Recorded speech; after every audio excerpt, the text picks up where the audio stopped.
Donald ট্রাম্পের প্রশাসন মধ্যপ্রাচ্যে বিশেষ করে সৌদি আরবের সঙ্গে সম্পর্ক পুনঃস্থাপনে একটি গুরুত্বপূর্ণ কৌশলগত পরিবর্তন এনেছে। এই নীতির মূল লক্ষ্য ছিল অর্থনৈতিক বিনিয়োগ, প্রতিরক্ষা সহযোগিতা এবং আঞ্চলিক স্থিতিশীলতা নিশ্চিত করা। সৌদি আরবের সঙ্গে ট্রাম্প প্রশাসনের $142 বিলিয়ন মূল্যের একটি বৃহৎ অস্ত্র চুক্তি স্বাক্ষরিত হয়, যা মার্কিন প্রতিরক্ষা শিল্পের জন্য একটি বড় সাফল্য। সৌদি আরব যুক্তরাষ্ট্রের বিভিন্ন খাতে যেমন এআই, শক্তি এবং অবকাঠামোতে $600 বিলিয়ন বিনিয়োগের প্রতিশ্রুতি দেয়।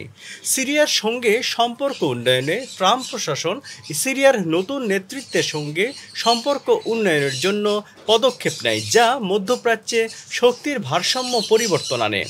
ট্রাম্প প্রশাসন ইরানকে পারমাণবিক কর্মসূচি বন্ধ করার জন্য সময়সীমা নির্ধারণ করেন, অন্যথায় সামরিক হস্তক্ষেপের হুমকি দেন।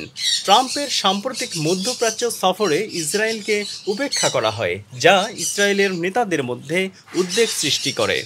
ট্রাম্প সৌদি আরবকে আব্রাহাম চুক্তিতে অন্তর্ভুক্ত করার চেষ্টা করেন, তবে সৌদি আরব গাজা যুদ্ধের সমাপ্তি এবং ফিলিস্তিন রাষ্ট্র গঠনের অগ্রগতি না হওয়া পর্যন্ত এটি সম্ভব নয় বলে জানায়।